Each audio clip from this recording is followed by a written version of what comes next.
Ikhwan fillah azzani Allah wa iyyakum. Pertemuan kali ini kita akan membahas kisah juga, karena tadi ada kisah yang berkaitan dengan pembahasan ini juga. Allah Subhanahu wa taala berfirman di dalam surat Al-Baqarah ayat 178 sampai 179. A'udzu billahi minasy syaithanir rajim.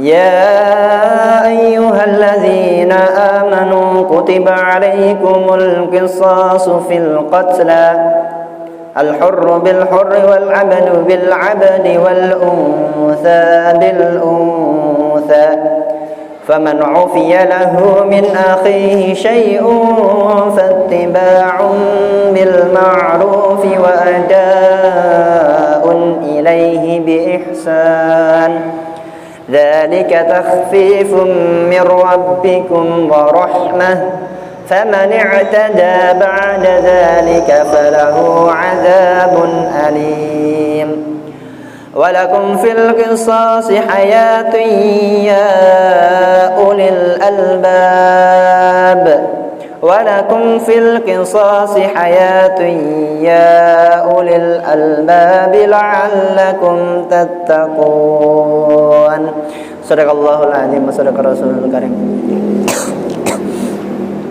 Ya, Allah Subhanahu wa taala berfirman yang artinya ya ayyuhalladzina amanu, wahai orang-orang yang beriman. Para sahabat itu ketika beliau mendengar Rasulullah SAW menyebutkan ayat ya ayyuhalladzina amanu, wahai orang-orang yang beriman, maka para sahabat itu membuka sekali pendengarannya. Jangan sampai terganggu sedikit pun dan jangan sampai terlewati kabar atau perintah tersebut sehingga dia lupa untuk mengerjakannya.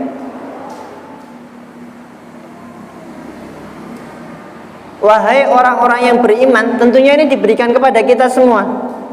Mukhatabnya itu kita. Nek kita itu meyakini, mengakui kita orang yang beriman. Kalau tidak, ya sudah. Bukan hitabnya kepada kita berarti kalau tidak. Namun kalau kita meyakini kita itu orang mukmin, mari kita perhatikan. Wahai orang-orang yang beriman, kutiba alaikumul qisasu, diwajibkan alaikum atas kalian al qisasu, pada qisas.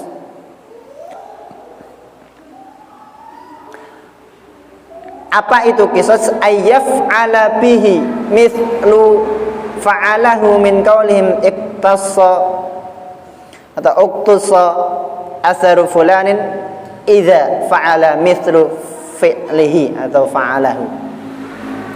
Qisas itu adalah seseorang dibalas sesuai dengan apa yang ia perbuat. Misalnya ada orang membunuh, maka dia harus dibalas untuk dibunuh. Ada orang memutilasi, maka juga ada bagi dia untuk dimutilasi juga. Orang mukul, pukulannya seberapa? Misalnya mukul gigi sampai rompal, juga ada di qisas juga. Nama artinya qisas itu balasan atau pembalasan. Namun di sini bukan artian dendam gitu, beda. Kalau kita lihat ayatnya itu sama dengan ayat Syam yang saya baca tadi di awal di pembukaan. Ya ayyuhalladzina amanu kutiba alaikumusiyam. Teksnya sama. Wahai orang-orang yang beriman, kutiba alaikumusiyam, diwajibkan atas kalian itu puasa. Qisas itu ternyata Allah juga menggunakan faedah kutiba alaikum, diwajibkan atas kalian itu seperti itu juga qisas. Berarti hampir kedudukannya sama seperti puasa. Namun kalau puasa itu adalah memang rukun Islam yang sharih dari Rasulullah SAW keterangannya. Namun kalau qisas itu juga sharih dari Allah Subhanahu wa taala. Dan ini makanya ini termasuk dari undang-undang syariat Islam itu seperti ini, harus ada kisos. Orang mukul tangan temennya mungkin ya, maka dia juga harus dipukul. Memarnya seperti apa juga harus diperhatikan.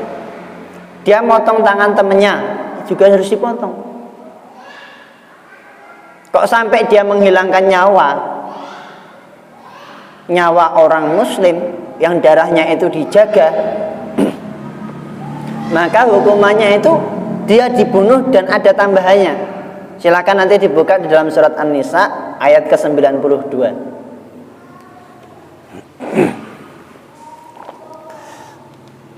Allah Subhanahu wa taala menyebutkan di sini, kutiba alaikumul qisasu fil qatla.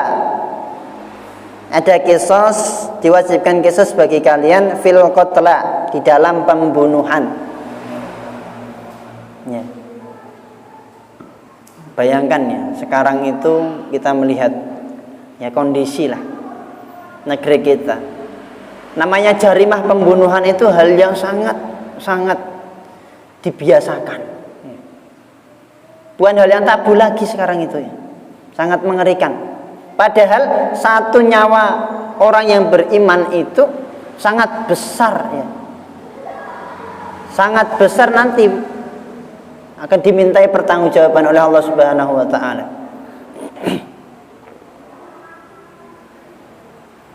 Bahkan disebutkan oleh Allah Subhanahu wa taala, menghilangkan satu nyawa orang muslim, orang beriman itu seperti dia itu menghilangkan kaum muslimin, menghilangkan setiap manusia. Bahasanya seperti itu.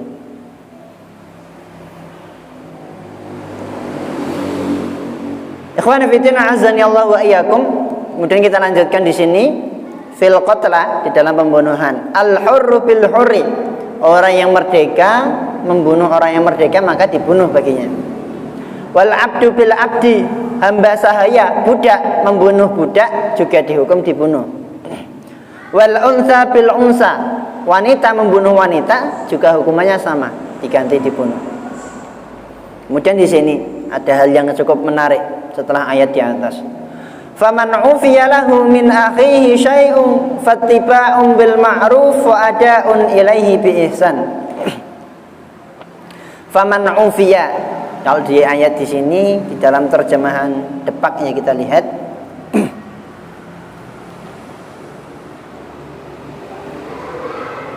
tetapi barang siapa yang memperoleh maaf dari saudaranya, hendaklah dia mengikutinya dengan baik dan membayar diat tebusan kepadanya dengan baik pula.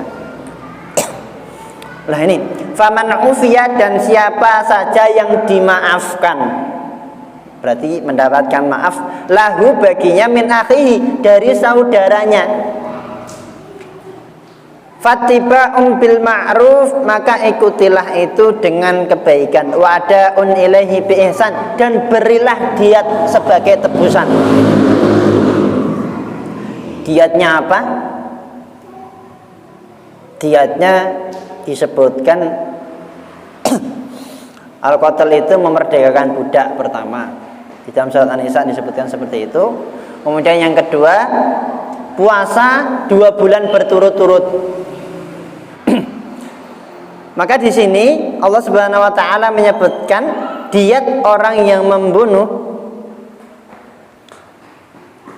itu dia memerdekakan budak dan puasa 2 bulan berturut-turut, itu diatnya. Dzalika takhfifun min rabbikum wa rahmah faman i'tada ba'da dzalika falahu 'adzabun halim. Dzalika, maka itu adalah takhfifun, sebagai keringanan, min rabbikum, dari Allah Subhanahu wa taala, wa rahmah, dan bentuk rahmah maha kasih sayang Allah Subhanahu wa taala.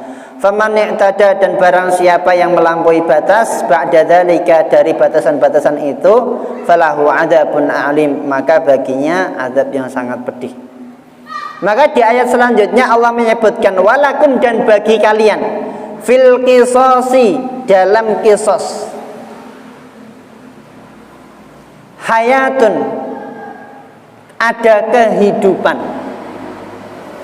Ya ulil albab, wahai orang-orang yang mau berfikir, la'allakum tattaqun, agar kalian itu termasuk orang-orang yang bertakwa. Mungkin kita bingung, kenapa di dalam kisos itu ada kehidupan? Bukankah kisos itu kalau dia membunuh dibalas dengan dibunuh? Mana mungkin kok ada kehidupan? Ternyata keterangan dari para ulama, kalau toh benar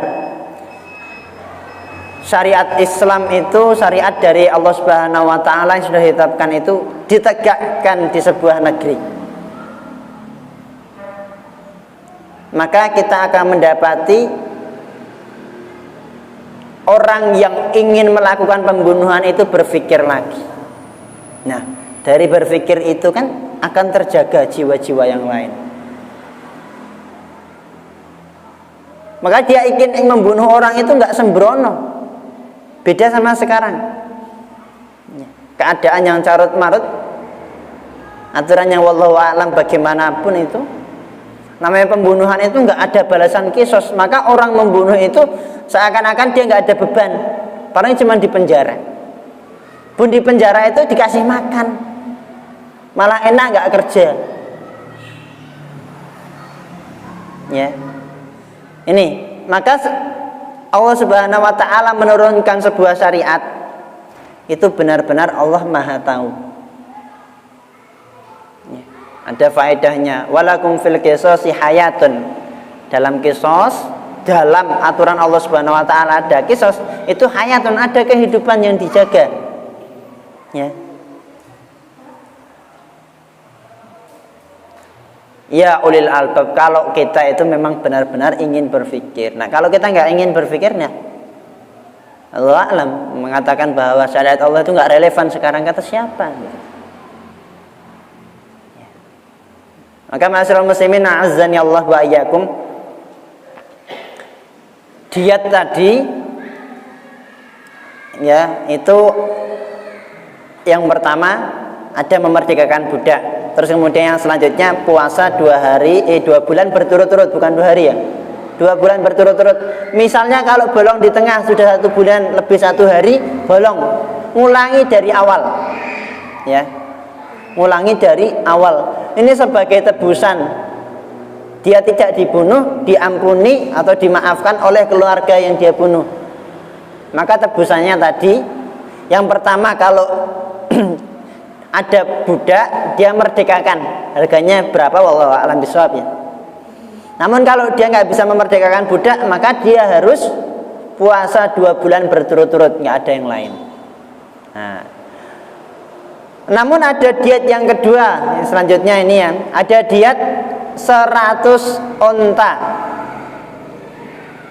Untuk laki-laki 100 onta, untuk perempuan 50 onta. Onta yang umur berapa tahun? Umur 5 tahun. Ya. Jadi onta-onta yang sudah mahal-mahal itu semuanya. Tinggal dikalikan saja. Itu pendapat yang kedua.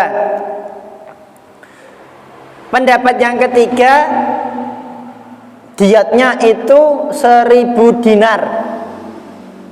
1 dinarnya 4,2 setengah, 4,2 sekian lah, 4,2 sekian gram emas. Berarti kalau 1000 dinar 4.250-an gram emas. Harganya berapa dihitung saja sendiri. Tinggal dikalikan, kalau 1 dinarnya itu 4 gram, berarti sekarang kurang lebih 4 juta. 4 juta sekian lah, 4 juta setengah. Tinggal dikalikan 1000. Ya. Itu bayar diatnya. Ikhwani fiddin, a'azzani Allah wa iyyakum. Di dalam ayat tadi Allah menyebutkan al-hurru bil hurri. Yang merdeka, bunuh yang merdeka itu dibunuh balasannya. Budak membunuh budak balasannya dibunuh juga. Perempuan membunuh perempuan balasannya dibunuh juga. Bagaimana kalau seorang merdeka membunuh budak? Apakah dia dibunuh juga? Maka menurut keterangan yang kuat, ya, karena kufuknya itu beda. Kufuk itu ya derajatnya. Ya, derajatnya orang merdeka sama budak itu beda. Karena kalau budak itu kan bahasanya barang dagangan, setengah manusia. Ya. Namanya budak itu barang dagangan. Nah kalau ada orang merdeka membunuh budak, mungkin ya tuannya membunuh budaknya, maka dia cuma disuruh bayar diat, bukan untuk dibunuh lagi. Dalam artian kisos,nya dibunuh, bukan. Sebagaimana keterangan ya dari beberapa para ulama, ya dari mazhabnya Hanafiyah dan lain sebagainya, ya. Kalau menurut mazhab Hanafiyah itu tetap harus dibunuh karena sama-sama orang muslim. Beda kalau orang muslim itu membunuh orang kafir. Ya. Enggak ada kisosnya dibunuh lagi orang muslimnya, itu enggak ada. Karena diriwayatkan dari riwayat Al-Bukhari bahwa Rasulullah SAW atau khabar ini menyebutkan la yuqtalu al-muslimu bil kufri atau bil kafiri bi kafirin. Tidak dibunuh seorang muslim yang membunuh orang kafir, karena memang enggak sekufu, bahasanya seperti itu. Mungkin ada hukuman karena kafirnya itu kafir dzimmi, kafir yang meminta perlindungan kepada kaum muslimin, kafir yang muahad yang enggak boleh diperangi, yang ada perjanjian. Itu kalau ada orang muslim membunuh kafir yang seperti itu ada hukumannya. Nah ini nanti masuknya ke ya, perundang-undangan dalam Islam lah ada. Oke, wanifidina azani Allah wa iyyakum, mungkin sampai sini dulu. Untuk hukumnya insyaallah kita akan bahas besok. Ada di sini ada 5 pembahasan hukum sepertinya ya, kalau enggak 4 5 Allah alam seperti ya. Ikhwan fillah azani Allah wa iyyakum, mungkin itu saja sedikit kita membahas dari firman Allah Subhanahu wa taala dalam surat Al-Baqarah ayat 178 dan 179. Dan besok insya Allah kita akan bahas juga macam-macam dari bunuh. Karena orang membunuh itu ada yang membunuh sengaja, ada yang sibu amdin itu seperti sengaja namun nggak sengaja, itu dalam fikih dibahas juga. Kemudian ada yang qatlul khata', membunuh karena nggak sengaja, contohnya tabrakan dan lain sebagainya itu ya. Karena nggak sengaja, maksud ada orang tabrakan itu sengaja, nggak ada ya. Nah seperti itu nanti insya Allah kita akan bahas di kemudian hari. Ikhwani fillah azani Allah wa iyyakum, mungkin itu saja dari kita. Semoga yang sedikit ini yang kita pelajari kita bisa pahami dan kemudian ya kita mendapatkan pencerahan bagaimana sih Islam itu. Dan yang bisa kita realisasikan di kehidupan kita ya coba kita realisasikan sedikit demi sedikit. Oke, mungkin sebelum saya tutup ada yang ditanyakan, monggo. Oh iya, tafadhol.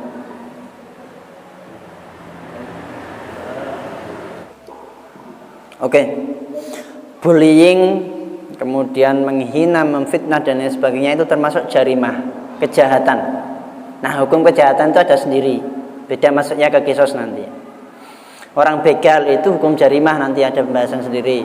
Kemudian mencuri, koruptor itu masuknya juga seperti itu nanti.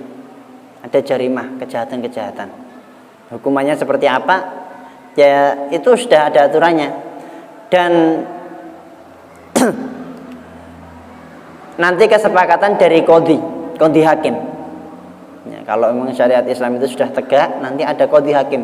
Qadhi hakim itu yang memutuskan perkara-perkara jarimah, ya, kejahatan-kejahatan yang ada, yang sudah ada dinaskan dari Allah Subhanahu wa taala atau dari sabda Rasulullah SAW, maka itu yang diutamakan. Namun ada yang perlu diperhatikan lagi, efek lain. Nah, contoh dulu zaman Umar bin Khattab radhiyallahu taala anhu ketika beliau menjadi khalifah. Ada kaum muslimin yang mencuri. Itu pada musim paceklik. Dia nggak bisa makan dan lain sebagainya, akhirnya dia mencuri. Maka ketika diadukan kepada Umar bin Khattab bertanya, "Mengapa Anda kok sampai mencuri?" Maka dijawab oleh pemuda tadi, saya kondisi kelaparan dan nggak bisa apa-apa dan sebagainya. Padahal itu sudah sampai ke nisab orang mencuri. Ada yang menyebutkan nisab orang mencuri itu 800.000. Nah kalau koruptor itu udah berapa T, berapa M, nah itu bukan lagi dipotong tangan nanti, ada hukuman lagi sendiri. Tapi Umar bin Khattab radhiyallahu taala anhu tidak memutuskan untuk dipotong tangannya. Mengapa? Karena beliau melihat sisi lain. Nah itu tugasnya qadhi itu seperti itu, mempertimbangkan maslahat dan mafsadah yang ada. Ya mungkin di sini hakim kejaksaan dan lain sebagainya. Kalau faham ilmu maka dia akan menimbangkan demikian. Namun kalau nggak faham ya wallahu a'lam bishawab. Pengadilan di dunia itu ya nggak ada habisnya, bahasanya seperti itu ya, nggak jelas. Kalau dia memang nggak mengambil dari hukum-hukum Allah Subhanahu Wa Taala. Ngoten nggih. Oke, mungkin itu saja. Kurang lebihnya mohon maaf. Nafa'ani Allah wa iyyakum. Allahumma anfa'na bima 'allamtana wa 'allimna ma yanfa'una wa zid lana ilman nafi'ah. Kita tutup dengan hamdalah dan doa ghafratul majlis. Alhamdulillahirabbil alamin. Subhanakallahumma rabbana wa bihamdika asyhadu an la ilaha illa anta astaghfiruka wa atubu ilaik. Akhirul kalam. Assalamualaikum warahmatullahi wabarakatuh.